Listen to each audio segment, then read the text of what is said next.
Hey everyone, welcome to another video review. This is the ZetaToys Superitron Mini Skystrike ZC02. Their Legends class version of Air Raid. We can go ahead and put them off to the side. We're going to look at the box real quick. And yes, you can see once again two shots of the figure, robot, and jet mode. You got Zeta 16 plus, the logo and everything. Grid pattern. On the top you have the Superitron Mini and Zeta logos. On the bottom you have the same thing. On the side you have a blueprint style thing of the jet, and on this side you have a blueprint style thing of the robot, and on the back you have a couple product shots and warnings. And of course he comes with instructions, which again, decent-ish, not as bad as Downthrust,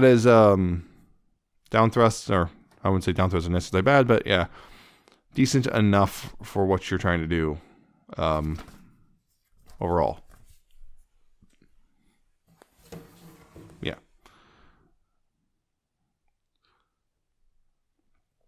Yeah, Skystrike here. Yeah, it is a black F-15 with red, yellow, and silver accents. You can see, so it's F-15. That's like the Seekers and all that stuff. You can see it's mostly black. Got the robot chilling out underneath because that's just how you do with the aerial bots. Yeah, it looks pretty decent. The stripes are pretty nicely picked out overall. The yellow's actually pretty well done overall. I'm not seeing any real black bleeding through on that, which is good because, that's the problem with, painting yellow and black. Yeah, looks pretty good. I guess you can twiddle with these a bit. This one's kind of loose and do that stuff. On mine initially, also weirdly enough, on this side, this wing just liked to do that. And now it's fine, so I don't know what I did, but I was doing that initially. But you got all that. You got two guns, can peg in on both sides. Cockpit open, which reveals some detail. More or less half seats and controls and all that stuff, but really not a whole lot. And it's all unpainted anyway. But that is there. And this also, unfortunately, is kind of loose. Yeah, I noticed it's easy to accidentally, doesn't shake loose or anything, but it's easy to accidentally just kind of knock it open when you're just kind of messing with the toy. But yeah, overall, pretty solid jet mode for a Legends class. Again, it's one of those things where the aerial bots are supposed to have the brick thing, kind of, because that's cartoon accurate. So yeah, there's that. Yeah, real quick though, here he is with the Magic Square. Their Wild Rider. Again, he's smaller, but car should be smaller than a jet. So there's that whole thing.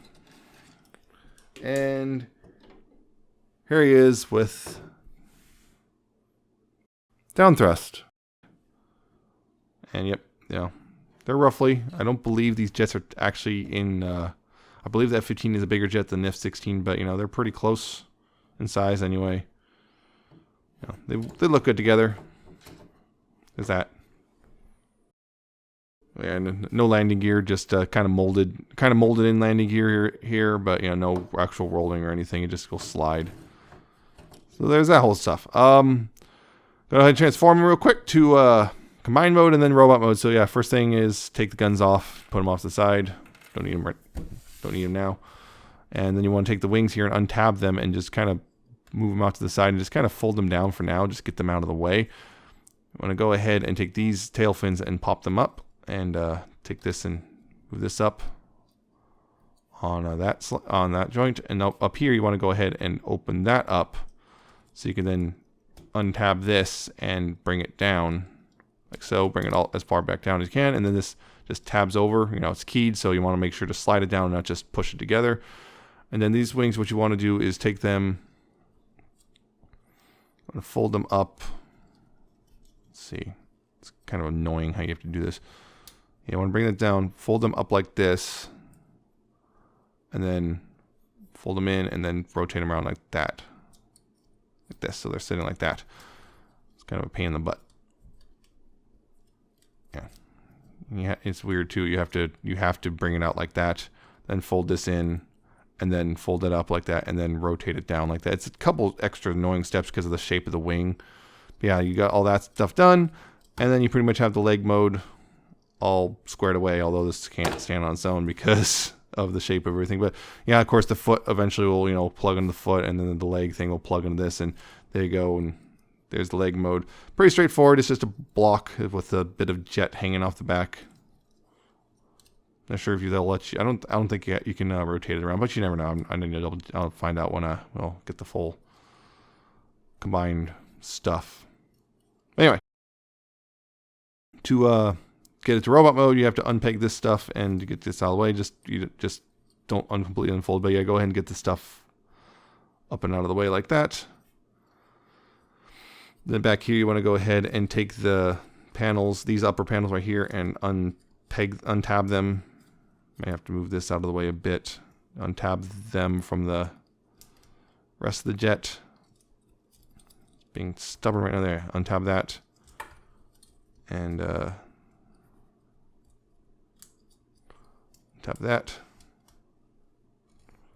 Yeah. Untap this. Come on. There we go.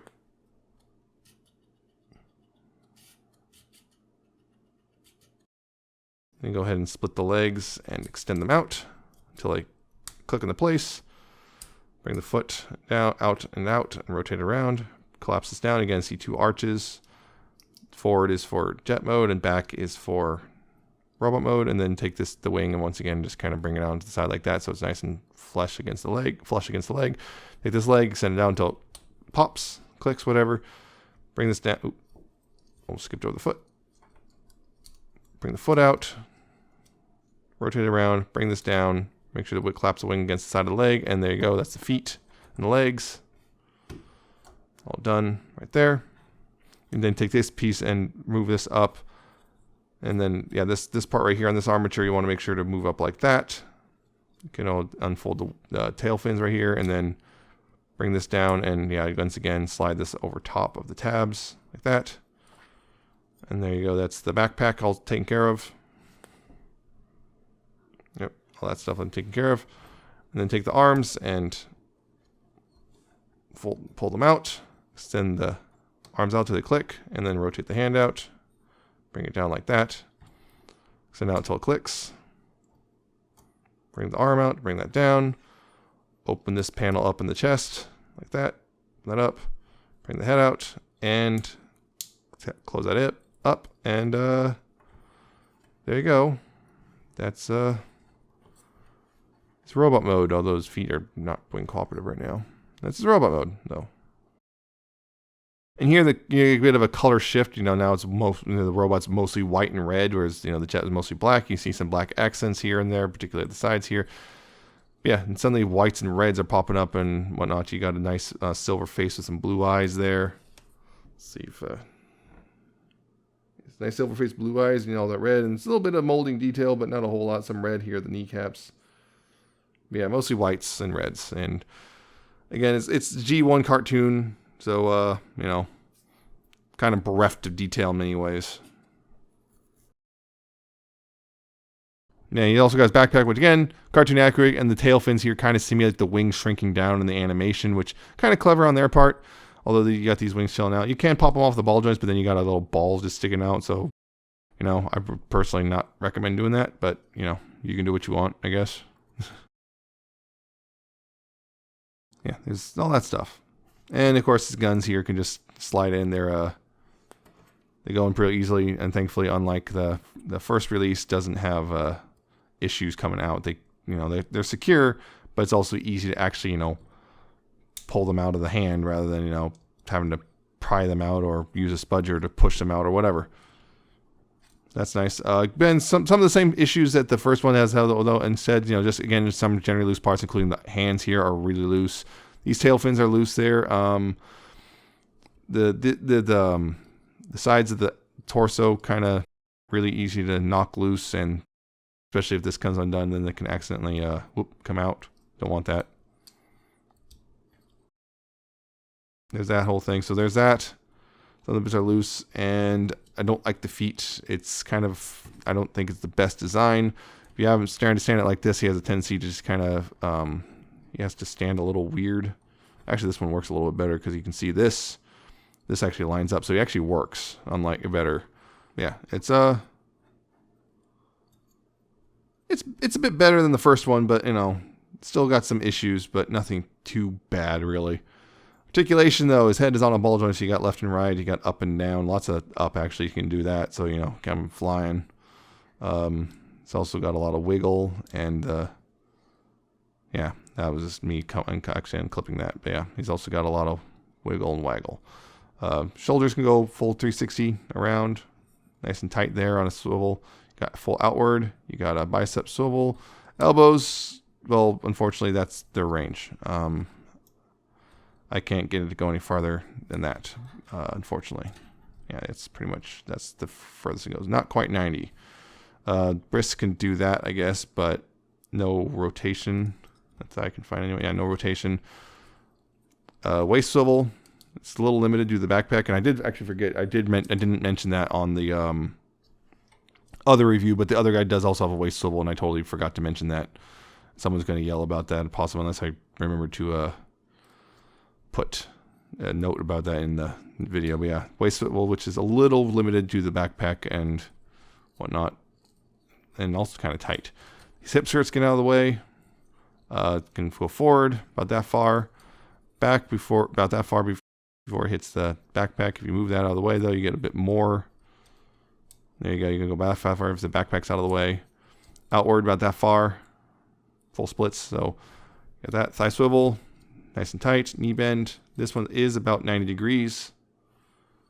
And then you got, this is on a ball joint, so you got rotation. Got left and right.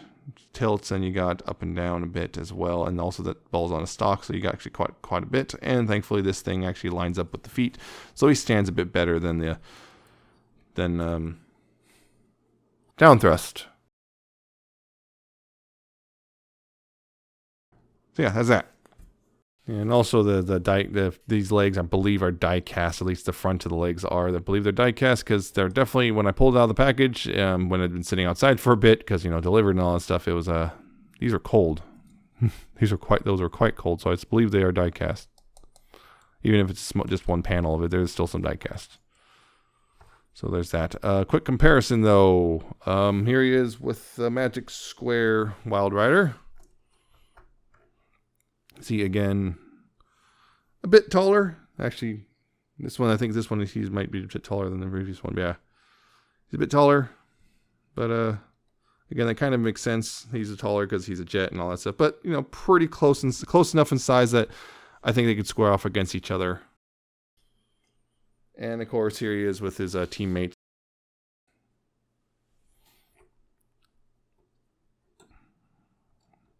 Both of them have the shoulders sinking in. I wish the shoulders locked in better. That's another thing. Yeah, there you go. Kind of opposites. Black and red, black and white. Yeah. Very similar, though, in general detail here on the front. But yeah, look good together.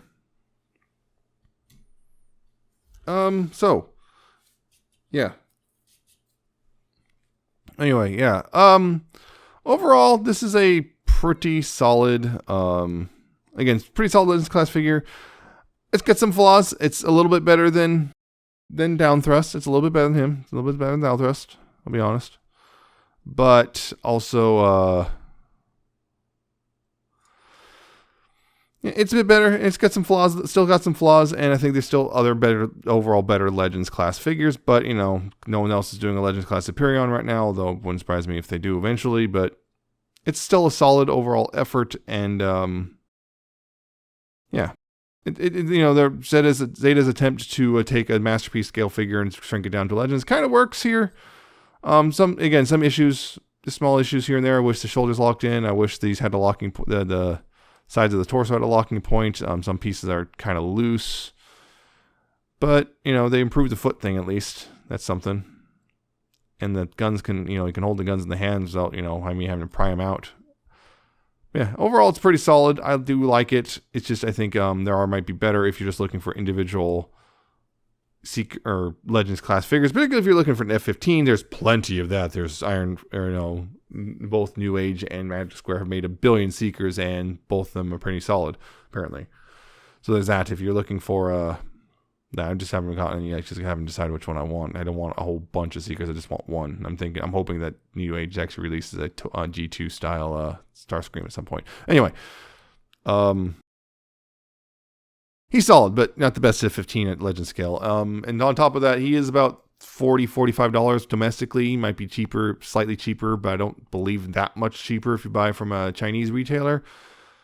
But it's still solid. It's, if you're getting a Superion, so far the two haven't been bad enough. They aren't particularly bad, and they're so solid enough that I'm not too worried about the full team. So there's that. Probably not the best for an individual figure, but if you're going for Superion, sure. It's so far solid. So that's it. I hope you found this informative and entertaining. I hope you like, comment, subscribe. Check out my Twitter. I'm at Nemesis Prime on. Check out my coffee and my Patreon. Yeah, that's it. And I see you next time with another video review.